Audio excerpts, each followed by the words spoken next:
حمدا كثيرا طيبا مباركا فيه مباركا عليه كما يحب ربنا ويرضاه. أشهد أن لا إله إلا الله وحده لا شريك له، وأشهد أن محمدا عبده ورسوله،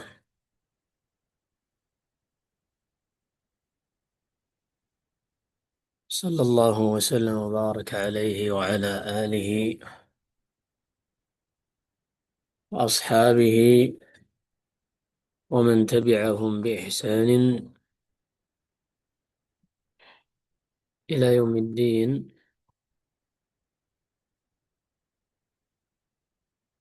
يا أيها الذين آمنوا اتقوا الله حق تقاته ولا تموتن إلا وأنتم مسلمون.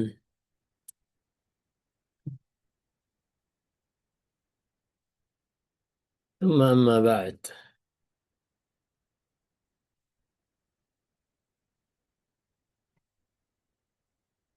kembali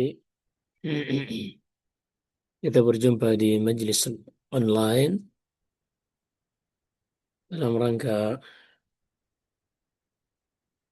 membahas kitab Fiqih Al-Asma'il Husna yang ditulis oleh Syekh Abdul Razak bin Abdul Muhsin Al-Badr hafizahumullah.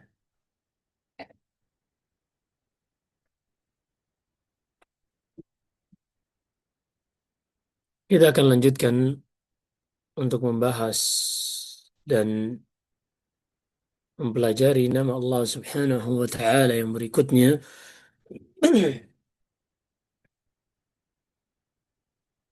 yaitu nama Al-Barr.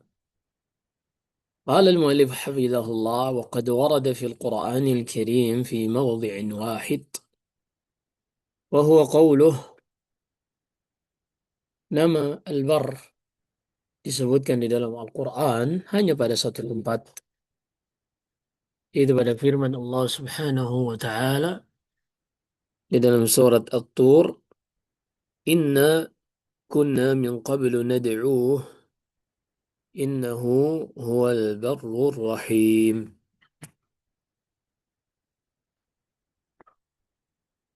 Sesungguhnya dahulu kami selalu berdoa kepadanya dan dialah yang maha al-barr, yang maha baik dan juga maha menyayangi.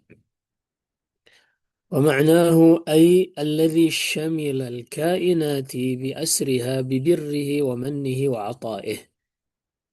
Dan makna al-barr adalah dialah yang telah meliputi seluruh makhluknya tanpa terkecuali dengan berbagai macam anugerah dari kebaikannya, begitu juga karunia dan pemberiannya. Fahuwa mulin ni'am wasi'ul ata' daimul ihsan lam yazal wa la yazalu bil birri wal ata'i mausufan wa bil manni wal ihsani ma'rufan. Dialah yang menganugerahkan seluruh nikmat ini, yang teramat luas pemberiannya dan terus-menerus kebaikannya kepada makhluknya. Ia selalu dan tidak pernah berhenti untuk memberikan kebaikan dan juga ia selalu disifati dengan selalu memberi kepada hamba-hambanya. Begitu pula ia selalu dikenal dengan kebaikan dan karunia-Nya. Tafadzala 'ala al-'ibadi bin ni'ami as-sabighati wal 'ataya al-mutatabi'ah wal ala'i al-mutanawwi'ah. Dialah yang secara sukarela tanpa ada andil dan jasa dari hambanya, namun dialah secara anugerah dari karunia-Nya ia memberikan kepada hamba-hambanya nikmat yang melimpah, pemberian yang terus berkelanjutan, dan karunia yang berbagai macam. ليس لجوده وبره وكرمه مقدار. Tidak ada yang bisa membatasi dan menghitung kebaikan kemuliaannya. فهو سبحانه ذو الكرم الواسع والنوال المتتابع والعطاء المدرار. Dialah Allah yang memiliki kemuliaan dan karunia yang luas, yang memiliki pemberian yang terus berkelanjutan, dan yang memberikan anugerah yang tanpa terputus. وبره سبحانه بعباده نوعان عام وخاص. Dan sifat baik Allah ini kepada hamba-hambanya ada dua jenis, ada dua macam. Ada kebaikan yang umum dan kebaikan yang khusus. فالعام وسع الخلق كلهم. Adapun kebaikannya yang bersifat umum ini meliputi seluruh makhluknya. فما من شخص إلا وسعه من الله تعالى وفاض عليه إحسانه. Tidak ada seorang pun melainkan karunia Allah telah sampai kepadanya dan kebaikan Allah melimpah padanya. Qala ta'ala. Allah Subhanahu wa taala berfirman,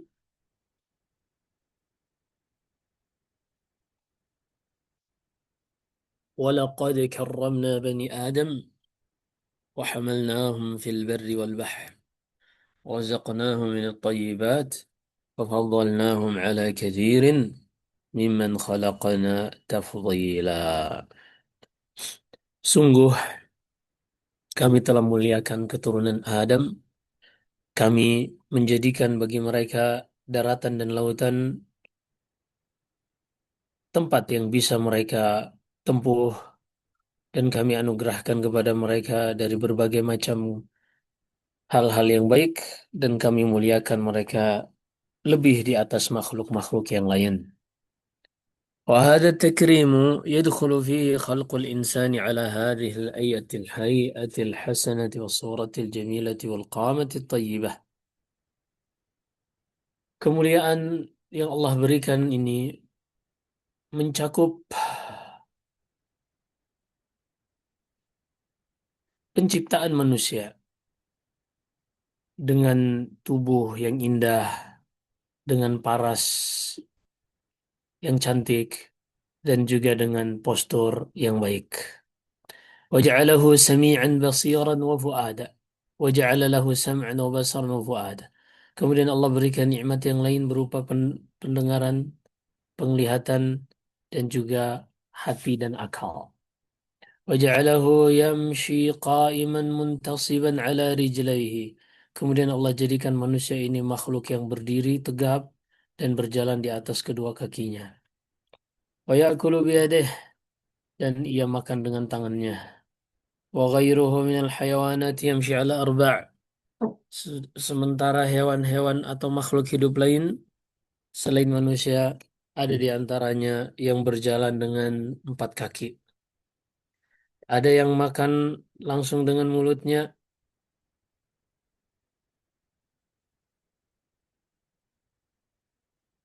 dengan paruhnya. وخصه بأنواع من المطاعم والمشارب والملابس. Kemudian Allah berikan kekhususan bagi manusia ini dengan berbagai macam makanan, minuman, dan juga pakaian. Ila ghairi dhalik mimma khassa bihi bani Adam wa karramahum bih. Dan juga nikmat-nikmat yang lain yang sangat banyak yang dengannya Allah memuliakan dan mengkhususkan hanya untuk manusia.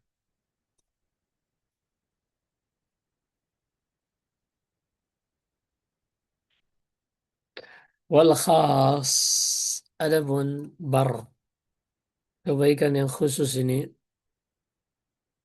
huwa hidayatuhu man sya'a minhum lihada ad-din al-qawim.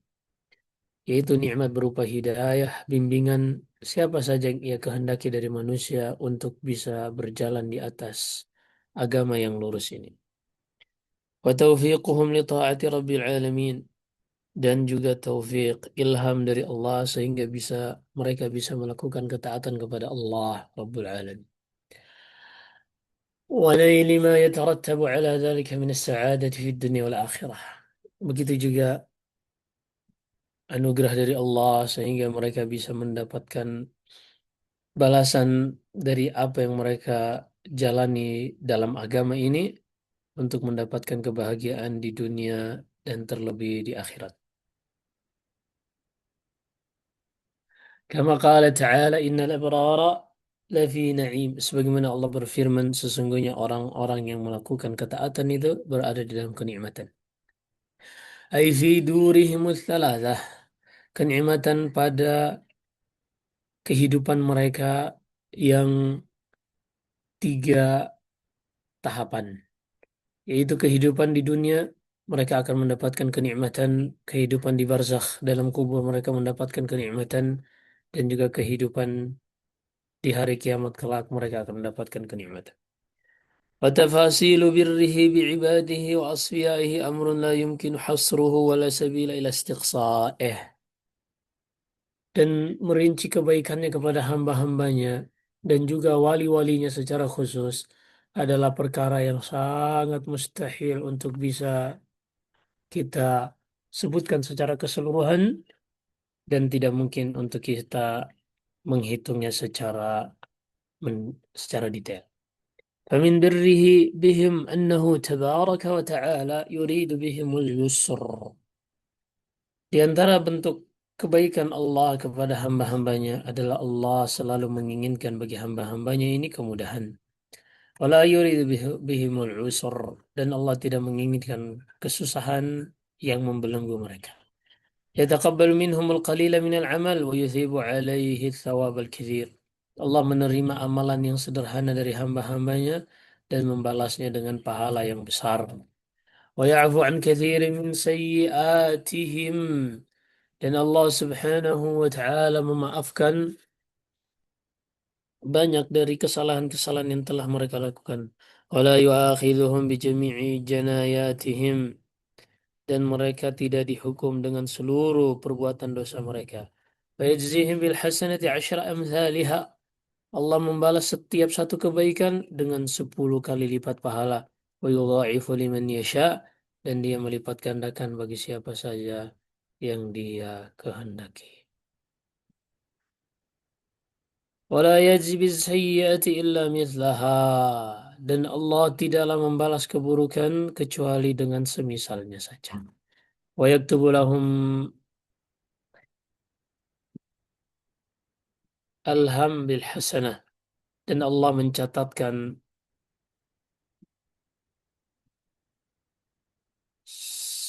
pikiran yang terlintas di benak mereka dengan kebaikan, dengan satu pahala. Wala yaktubu alaihim alham bis sayyi'ah. Sebaliknya, ketika yang terbesit itu adalah keburukan, Allah tidak mencatatnya. فعن أبي هريرة رضي الله عنه قال قال رسول الله صلى الله عليه وسلم من هم بحسنة فلم يعملها كتبت له حسنة. Siapa saja yang terbesit untuk melakukan kebaikan walaupun dia belum melakukannya,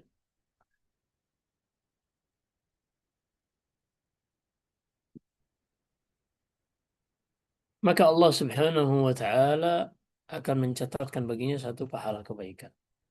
Dan siapa saja yang terbesit di benaknya untuk melakukan kejelekan, dan siapa saja yang melakukan yang terbesit di benaknya melakukan kebaikan tadi, lalu dia melakukannya, yaitu kebaikan, maka Allah akan mencatatkan baginya 10 pahala hingga 700 kali lipat.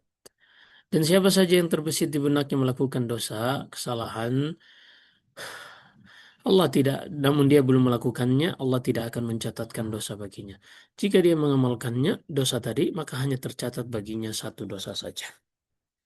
ومن بره بعباده فتحه أبواب الإنابة والتوبة والأوبة إليه مهما كثرت الذنوب وتعددت الآثام. Dan di antara bentuk kebaikannya kepada hamba-hambanya, Allah selalu membukakan pintu-pintu tobat dan kembali kepadanya sebanyak apapun dosa seseorang dan sebanyak apapun kesalahan-kesalahannya. Allah berfirman, قل يا عبادي الذين أسرفوا على أنفسهم لا تقنطوا من رحمة الله إن الله يغفر الذنوب جميعا إنه هو الغفور الرحيم. Katakanlah wahai Muhammad kepada hamba-hambaku yang mereka telah melampaui batas terhadap diri mereka sendiri, jangan merasa putus asa dari rahmat Allah. Sesungguhnya Allah mengampuni seluruh dosa, dialah yang maha pengampun lagi maha penyayang. وفي الحديث القدسي يقول تعالى. Dan di dalam hadits qudsi Allah berfirman, "Ya ibna Adam, wahai hambaku, tidaklah engkau berdoa kepadaku dan mengharap dariku, melainkan aku akan mengampuni semua dosa-dosamu yang telah berlalu dan aku tidak peduli. Aku tidak peduli sebanyak apapun dosamu. Wahai anak manusia, kalau seandainya dosamu telah mencapai langit, kemudian engkau beristighfar kepadaku, niscaya aku akan mengampuni semua dosamu dan aku tidak peduli sebanyak apapun. Ya ibn Adam, لو أتيتني بقراب الأرض خطايا ثم لقيتني لا تشرك بي شيئا لأتيتك بقرابها مغفرة. Wahai manusia, kalau seandainya engkau datang menjumpaiku di hari kiamat kelak dalam keadaan membawa dosa sebesar bumi, namun engkau menjumpaiku dan tidak melakukan kesyirikan, niscaya aku akan datangkan kepadamu ampunan sebesar dosa yang engkau bawa. ومن بره به معاملتهم بالصفح والعفو وستر الذنوب والتجاوز عنها. Dan di antara bentuk kebaikannya kepada hamba-hambanya adalah Allah Subhanahu wa Ta'ala memaafkan dan mengampuni serta menutupi aib dan juga tidak menghukum mereka serta-merta dikarenakan kesalahan yang mereka buat. Dari Abdullah bin Umar radhiyallahu anhu, Nabi sallallahu alaihi wasallam bersabda, "Inna Allah yudnil mu'min wa yada'u alaihi kanafah wa yasturuhu." Di hari kiamat kelak, Allah akan mendatangkan seorang hamba yang beriman. Lalu Allah menutupi hamba tersebut sehingga dan tidak ada seorang pun yang melihatnya di hari kiamat kelak, hanya dia dengan Allah. Maka Allah pun mengatakan, "Ata'rifu dzanba kadza?" Wahai hambaku, ingatkah engkau dosa ini? Ingatkah engkau dosa yang itu? Maka hamba ini tidak bisa mengelak, dia hanya bisa mengatakan, "Betul ya Allah, betul ya Allah." Dia pun mengakui semua dosa-dosanya yang telah ia lakukan. Dan dia telah menyadari bahwasanya dia pasti akan binasa. Lalu Allah mengatakan kepadanya, "Satartuha 'alaika fid dunya." Tahukah engkau, dahulu aku tutupi dosa-dosamu ini di dunia, wa ana aghfiruha lakal yaum. Dan hari ini aku ampuni semua dosa-dosa tersebut.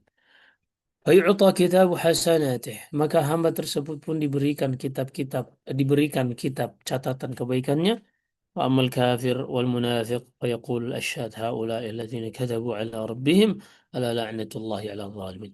Adapun orang-orang kafir dan munafik, maka saksi-saksi dari kalangan malaikat mengatakan mereka inilah dahulu orang-orang yang mendustakan Rob mereka, maka ketahuilah laknat Allah kepada orang-orang yang zalim.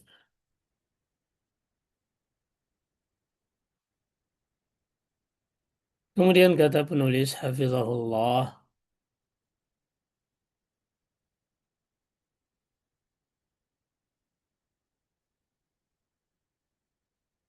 ومطالعة العبد لهذا البر العظيم من سيده ومولاه نافع له غاية النافع. Ketika seorang hamba benar-benar mencermati, mendalami makna kebaikan ini dari Robnya yang menciptakannya, maka ini akan memberikan manfaat yang sangat luar biasa kepada hamba tersebut ketika dia menyadari keagungan Allah dan kekuasaannya yang mutlak dalam ketetapannya dan juga kebaikannya dalam menutupi aib hamba-hambanya dan juga betapa Allah Maha Bijak yang selalu memberikan penangguhan terhadap hamba-hambanya. Begitu juga kemuliaan di dalam memudahkan hamba-hambanya untuk bisa bertobat dan kembali kepadanya dan karunia-Nya dan karunia di dalam ampunannya, semuanya ini akan mengantarkan seorang hamba untuk segera mengarahkan hatinya kepada Allah Subhanahu wa taala dengan penuh ketundukan dan kekhusyuan, mengharap dan takut, berharap dan menginginkan yang terbaik dari sisi Allah Subhanahu wa taala. Berkata Ibn Al-Qayyim, kebaikan Allah itu bisa dilihat dengan bagaimana seorang ditutupi aibnya ketika dia sedang melakukan maksiat, padahal Allah melihatnya dengan sempurna dan Allah sangat mampu untuk mempermalukan orang tersebut di antara hamba-hamba, di tengah-tengah hamba-hambanya. Dan ini semua adalah di antara bentuk kesempurnaan pemberian dan kebaikan Allah dari namanya Al-Barr. Dan kebaikan inilah yang berasal dari Allah Subhanahu wa taala yang menunjukkan kesempurnaan kekayaannya dan juga ketotalitasan dari kebutuhan hamba kepada Allah, sehingga hamba ini sibuk untuk melihat nikmat ini dan menyaksikan setiap kebaikan dan kemuliaan Allah Subhanahu wa taala melalui kebaikan-kebaikan tersebut. Inilah yang akan membantunya untuk bisa tunduk dan mengingat dosa-dosanya dan akan terus berusaha bersama Allah Subhanahu wa taala dalam setiap kondisinya. Dan inilah hal yang terbaik yang seorang hamba menyibukkan diri di sisi Allah Subhanahu wa taala. Dan dia akan menjauh dari maksiat karena ketika seorang hamba menyibukkan diri dari Allah dan melalaikan diri dari selainnya, ketahuilah inilah tujuan utama dari kehidupan seorang hamba.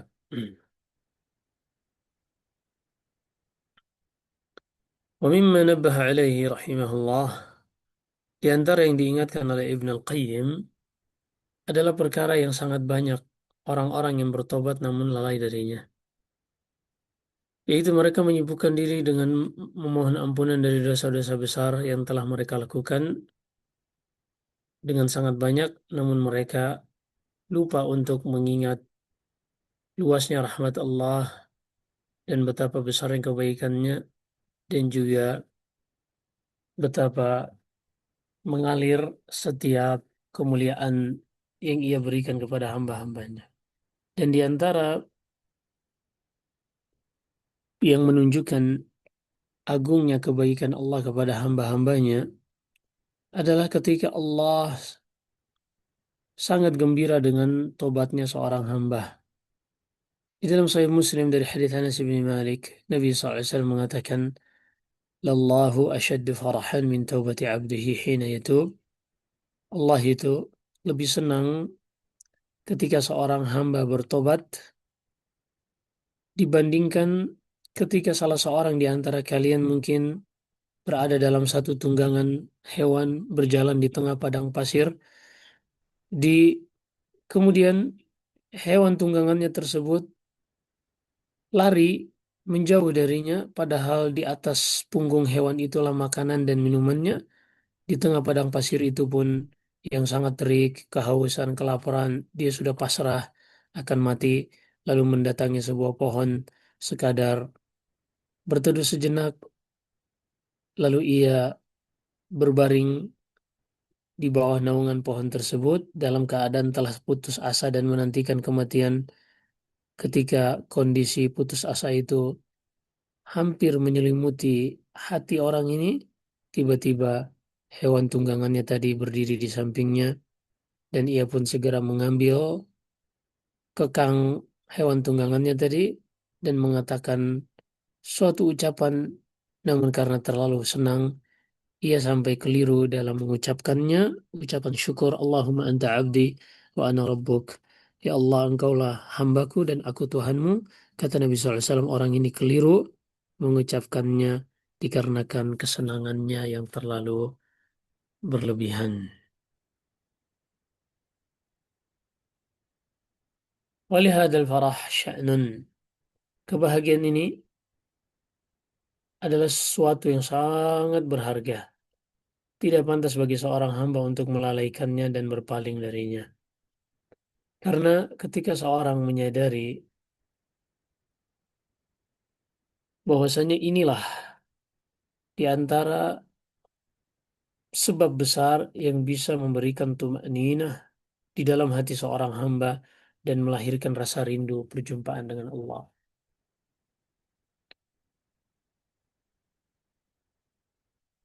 Ia pun akan termotivasi untuk banyak berzikir kepada Allah dikarenakan telah menyaksikan berbagai macam kebaikan, kelembutan, dan karunia Allah serta kebaikannya. Dan bahwasanya dialah Allah Subhanahu wa Ta'ala yang paling terbaik di dalam memberikan karunia kepada hamba-hambanya dan yang paling dermawan di dalam memberikan nikmatnya dan dialah yang paling menyayangi hamba-hambanya.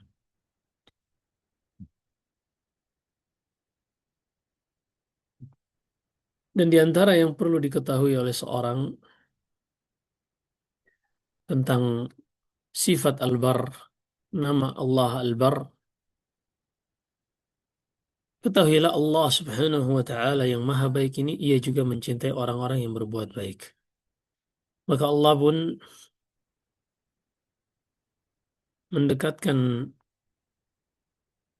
dan menjaga hati-hati orang yang melakukan kebaikan ini sesuai dengan kebaikan yang mereka lakukan. Allah mencintai orang-orang, Allah mencintai perbuatan baik. Allah memberikan balasan atas semua itu dengan hidayah dan kebahagiaan serta derajat yang tinggi di dunia dan di akhirat. Dan asal dari kata albir atau kebaikan adalah at-tawassu fi fi'li khairat, yaitu bersikap lapang untuk melakukan kebaikan. Dan di antara ayat yang paling menggabungkan jenis-jenis kebaikan adalah firman Allah, "Laisal birra an tuwallu wujuhakum." Bukanlah kebaikan itu dengan kalian hanya sekadar menghadapkan wajah menghadap timur ataupun barat. Namun kebaikan yang hakiki adalah seorang beriman kepada Allah, kepada hari akhir, kepada malaikat, kepada kita para nabi yang memberikan harta kepada yang membutuhkan walaupun dia sendiri menyukainya, mencintai harta tersebut, ia berikan kepada anak yatim, kepada kerabat dekat, kepada orang miskin ibnu sabil yang meminta, begitu juga orang-orang yang sedang terjebak dalam perbudakan. Dan mereka senantiasa mendirikan salat, membayar zakat, dan memenuhi janji-janji mereka dan bersabar atas segala macam ujian yang menimpa baik pada harta maupun badan mereka. Mereka itulah orang-orang yang jujur dan mereka itulah orang-orang yang bertakwa.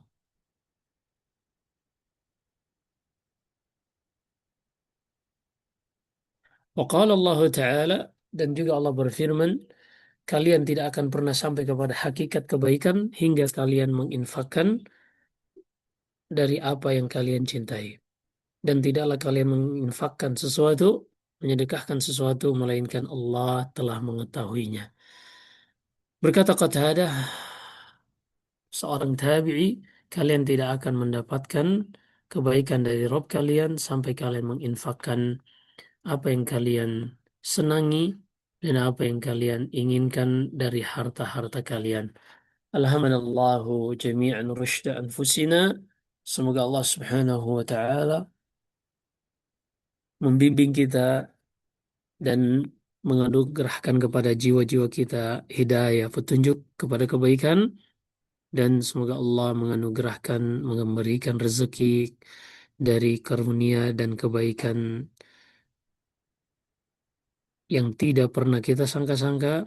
Dialah yang maha mendengar lagi maha mengabulkan doa hamba-hambanya. Nah, Allah.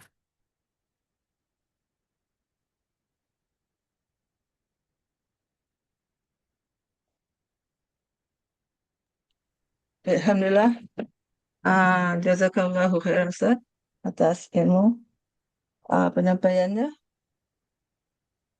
Baik, di sini kami buka sesi tanya jawab. jika ada teman-teman yang ingin bertanya langsung atau boleh tulis di kolom chat. Fadolna.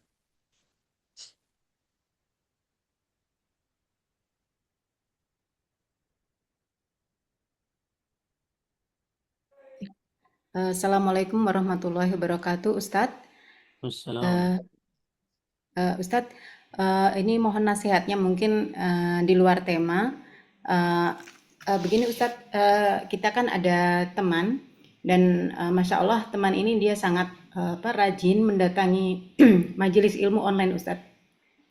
Dan dia menggunakan sepeda, apa namanya, walaupun jauh tetap datang gitu. Sedangkan kita teman-temannya kan suka mengatakan ya sudah bareng kita saja.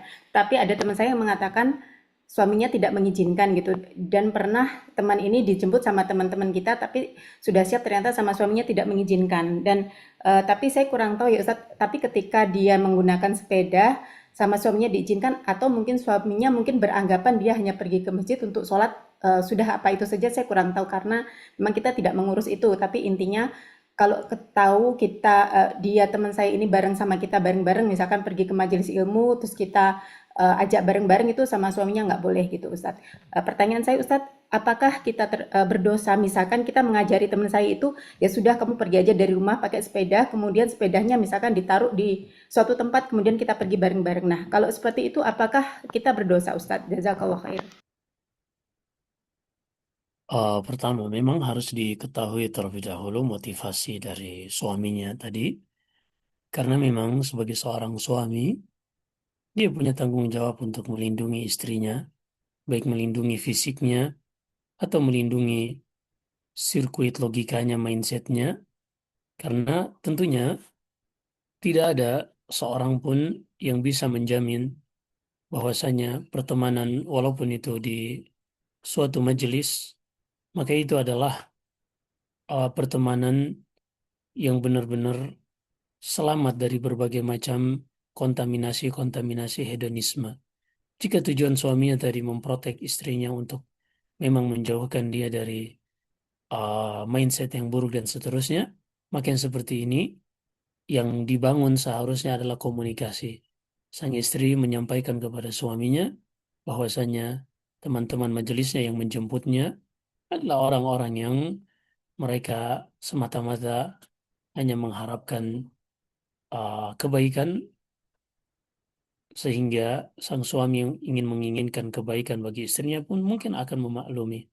Kecuali kalau suaminya ini ingin memprotek istrinya, di sebagian orang menganggap ketika misalnya istrinya naik sepeda diizinkan, ketika naik mobil dengan teman-temannya dilarang, ya memang itu sangat wajar karena ketika mungkin suaminya memiliki keterbatasan ekonomi dan istrinya mencicipi fasilitas-fasilitas yang nyaman diajak oleh teman-temannya, maka manusia sangat dipengaruhi oleh lingkungan. Ada namanya dalam neuroscience, neuroplasticity. Kebiasaan-kebiasaan, sentuhan, stimulan dari lingkungan ini akan membentuk sirkuit logika sendiri di dalam otak manusia, sehingga dia akan berpikir bahwasannya kendaraan itu layaknya adalah mobil, bukan sepeda, yang mana mungkin ekonomi suaminya tidak sanggup untuk itu, sehingga dikhawatirkan sang istri ini akan menuntut sesuatu di luar kemampuan suaminya. Jika memang seperti itu, sah-sah saja. Tapi kalau memang ada faktor-faktor yang lain seperti yang kita sebutkan di awal tadi, maka di sini pentingnya untuk membangun komunikasi dan saling memahami. Demikian Allah a'lam. Di sini ini Ustadz apa kalau dari teman-teman saya infonya memang suaminya itu masih jahil gitu Ustadz. Jadi mungkin apa suaminya itu tidak senang melihat penampilan kami atau apa gitu Ustadz. Wallahu a'lam. Ya, jadi Afwan Ustadz, jadi pertanyaannya apakah tetap tidak boleh Ustadz kalau misalkan tadi jadi seperti itu, jadi istrinya pergi terus kemudian taruh misalkan sepedanya ditaruh di tempat salah satu dari kita, kemudian kita ajak gitu, apa itu walaupun itu sebenarnya tujuannya sama gitu Ustadz. Kalau seperti itu, apakah itu tetap tidak diperbolehkan Ustadz? Ya, kalau memang suaminya melarang istrinya untuk tidak bareng dan tidak menaiki hal tersebut, boleh, sah, dan itu bagi seorang suami untuk memprotek, sah-sah saja, sah-sah saja.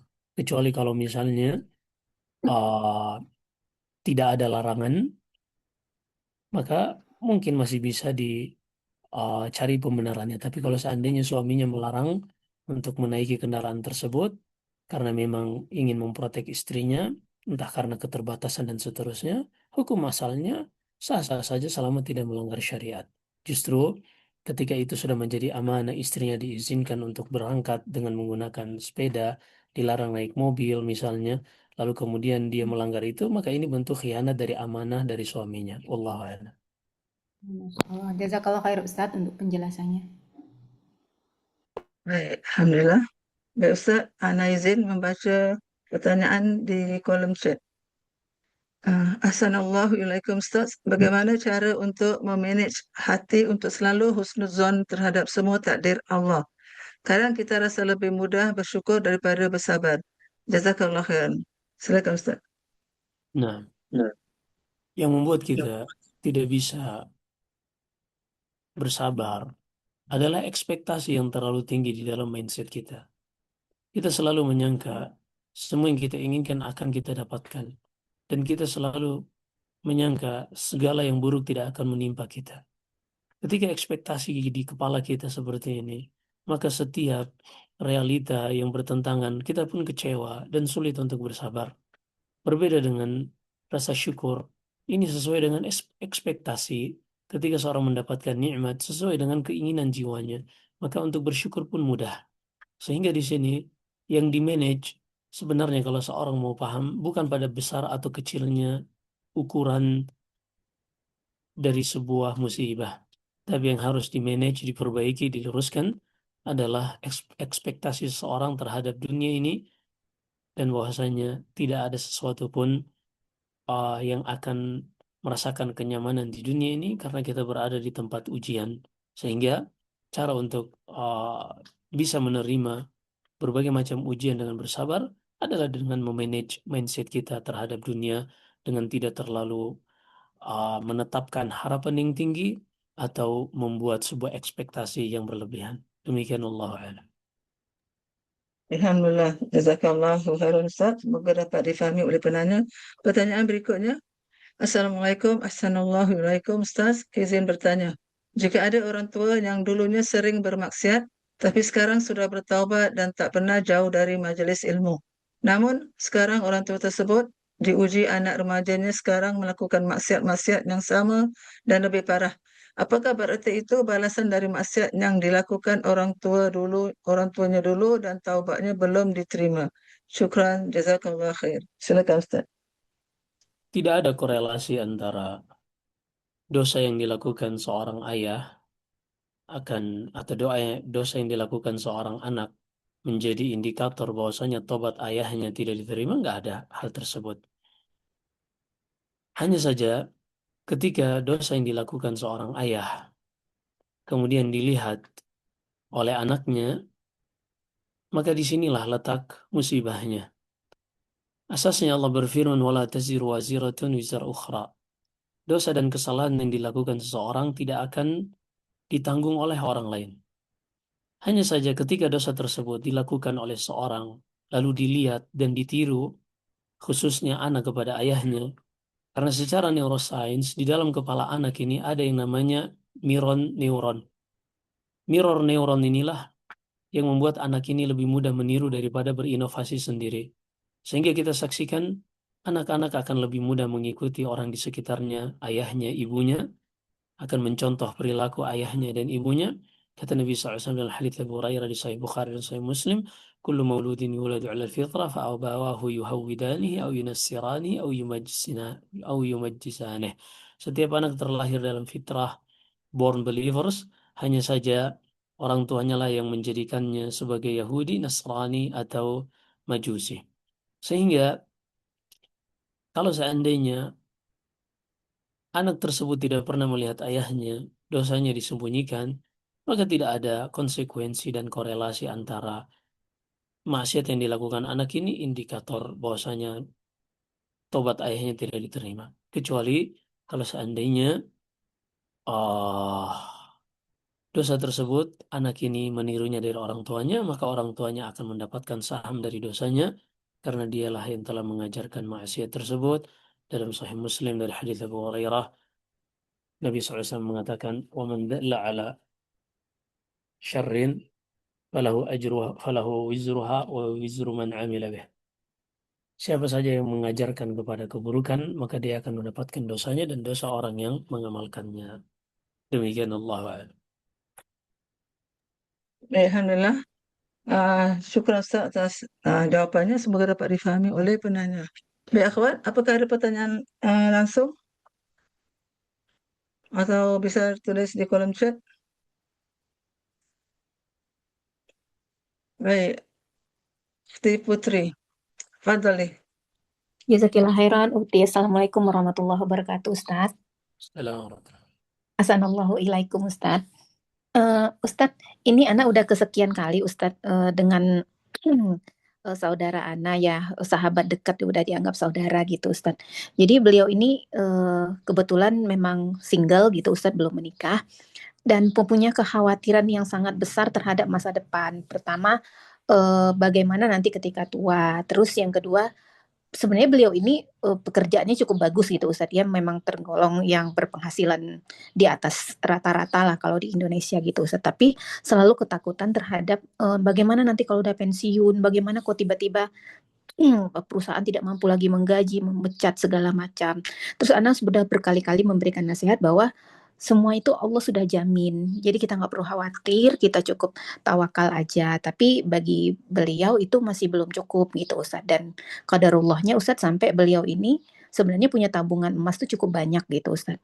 Jadi karena menghindari zakat, beliau merubahnya emas batangan itu menjadi perhiasan gitu Ustadz. Karena baginya ini tabungan beliau dan agak susah mengumpulkan emas karena kalau dizakatin terus tiap tahun sementara emasnya tidak bertambah katanya Ustadz.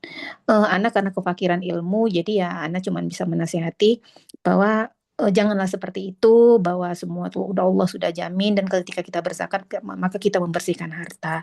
Lalu nasihat apa lagi ya Ustadz ya? Mohon nasihatnya Ustadz. Jazakallahu khairan, barakallahu fiik Ustadz. Assalamualaikum warahmatullahi wabarakatuh. Assalamualaikum. Nah, pertama kita harus tahu dulu sumber dari rasa takut akan masa depan yang suram, masa depan yang uh, dalam keadaan fakir atau miskin. Semuanya ini lahir dari bisikan syaitan. Allah Subhanahu wa taala menyebutkan hal ini dalam surat Al-Baqarah. Kata Allah Subhanahu wa taala, "Asy-syaitanu ya'idukumul faqr." Syaitan itu selalu menakut-nakuti kalian dengan kemiskinan. Maka selama kita masih hidup, mau sebanyak apapun harta kita, maka seorang akan terus diselimuti dengan kemiskinan di depan kedua matanya. Lalu gimana untuk bisa menghindarkan dari bisikan-bisikan ini? Nabi Sallallahu Alaihi Wasallam menyebutkan sebuah solusi yang mutlak bagi seorang hamba karena ini adalah penyakit hati yang dihembuskan oleh syaitan, maka mengobatinya bukan dengan memenuhi isi kantong atau memenuhi telapak tangan dengan materi dunia. Karena ibarat kita luka di mata yang dioleskan di kaki, itu nggak akan nyambung. Misalnya seorang mengalami sakit mata yang perlu diberikan obat tetes mata, tapi dia teteskan pada kuku kakinya, maka ini nggak akan sinkron, nggak akan nyambung. Lalu gimana ketika kita menyadari ini penyakit hati, Nabi Sallallahu Alaihi Wasallam mengajarkan kita, "Man kanatid dunya hammah, farraqallahu syamlah, wa ja'ala al-faqra baina 'ainaihi, wa lam ta'tihi min ad-dunya illa ma kutiba lah." Siapa saja yang orientasi kehidupannya adalah dunia, maka Allah Subhanahu wa taala akan cerai-beraikan urusannya, nggak akan pernah kelar-kelar, ambisinya nggak akan pernah terpuaskan, keserakahannya nggak akan pernah terpenuhi, nggak akan pernah selesai. Selalu haus terhadap dunia bagaikan orang yang meminum air laut. Semakin banyak, semakin haus dan ketagihan. Kemudian kata Nabi Sallallahu Alaihi Wasallam, "Waja'ala al-faqra baina 'ainaihi."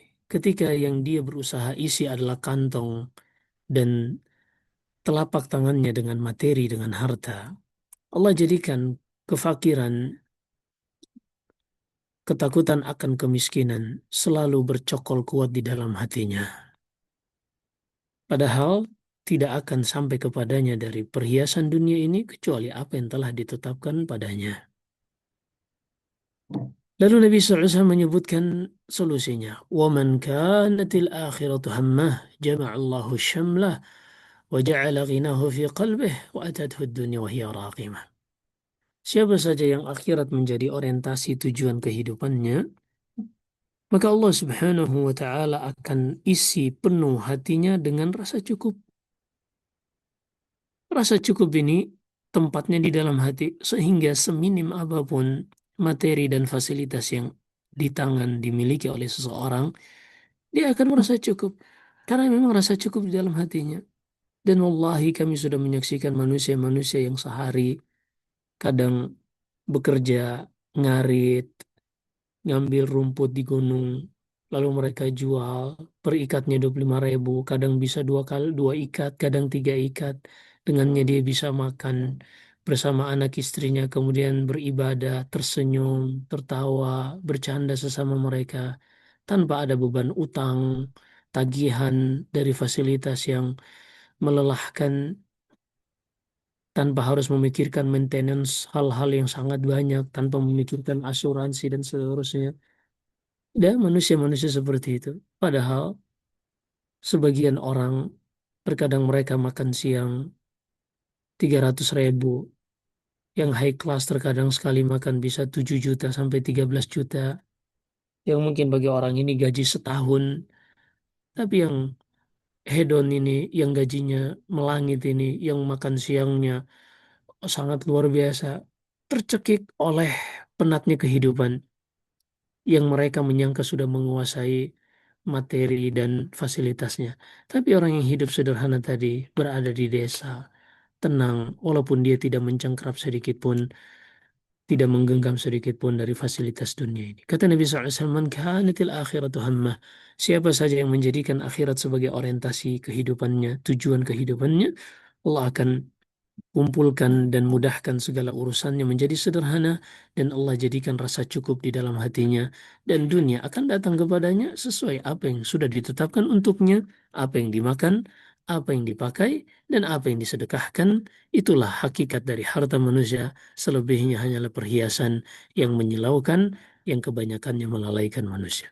Maka untuk mengobati rasa takut tadi, bukan dengan memperbanyak fasilitas, memperbanyak tabungan, memperbanyak asuransi, tapi justru dengan memperbaiki hati ini, karena ternyata letak rasa takut tersebut dihembuskan oleh syaitan di dalam hati, maka mengobatinya pun dengan memberikan nutrisi terbaik berupa mengingat kampung akhirat, selalu menjadikan orientasi dan tujuan langkah kaki kita dalam kehidupan dunia ini adalah mencari ridha Allah Subhanahu wa Ta'ala. Dengan seperti itu, insya Allah dengan izin Allah, seorang pun akan merasa tenang walaupun apa yang ada di tangannya minim dibandingkan dengan manusia yang lain. Demikian wallahu a'lam. Baik, Alhamdulillah. Syukran Ustaz atas jawaban. Semoga dapat difahami oleh putri-putri ya. Baik Ustaz, mengakhiri majlis, Ana izin bertanya Ustaz tentang bahasa Arab Ustaz. Perkataan al-barru dan al-birru, itu kata dasarnya apa dan atas wazan apa Ustaz? Nah, barra, yaburru, dan yabarru. Barran, birran.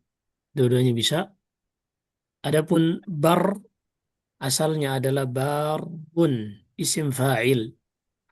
Namun dijadikan bar di sini untuk sifat mubalaghah, sigha mubalaghah. Jadi al-bar di situ adalah isim fa'il. Kalau al-bar orangnya yang baik, subjeknya yang baik. Kalau al-bir perbuatan baiknya atau masdar. Itu dalam tatanan susunan ilmu sharaf. Barra yaburru birran. Mabarran barun asalnya. Lalu disingkat jadi barun untuk sigha mubalaghah, menunjukkan makna yang lebih dalam dan intens. Kemudian mabrur. Pernah dengar haji mabrur? Dari kata bar, artinya haji yang baik. Kemudian burra, la taburra, dan seterusnya. Oh, itu kalau buro'a, Ustaz, lain Ustaz, maknanya Ustaz nih. Kalau bura'a, masdarnya dari bari'a, ya bara'u, bara'atan.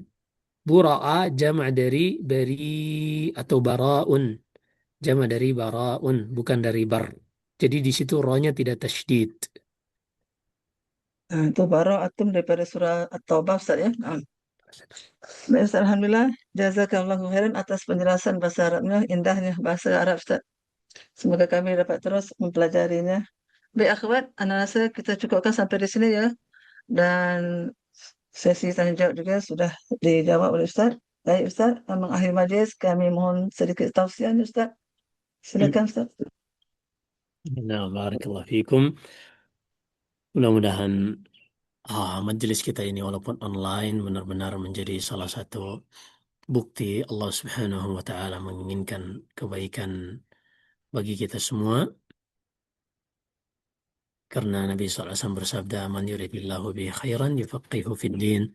Siapa saja yang Allah inginkan bagi mereka kebaikan, Allah akan bimbing mereka untuk memahami Islam, terlebih memahami nama-nama Allah dan sifat-sifatnya. Ini adalah ilmu yang paling tinggi di dalam Islam. Ini adalah sebuah kekuatan transendental yang sangat baik di dalam diri seorang manusia untuk semakin membimbing langkah kakinya di dunia ini agar tidak salah arah ketika dia menyadari kebaikan dan kemuliaan Allah membanjiri setiap detik dari kehidupannya, maka ia pun akan melahirkan rasa roja, akan melahirkan rasa harapan kepada Allah Subhanahu wa taala akan segala macam nikmatnya. Demikian, semoga apa yang kita dengarkan bermanfaat. Jika ada benarnya semata-mata dari Allah Subhanahu wa taala, jika ada kesalahan dan kekurangan dari saya, wa astaghfirullah li wa lakum. Sallallahu alaihi wa baraka ala nabiyyina Muhammad. Subhanakallahumma bihamdik. Asyhadu an la ilaha illa anta astaghfiruka wa atubu ilaik. Wassalamu alaikum warahmatullahi wabarakatuh.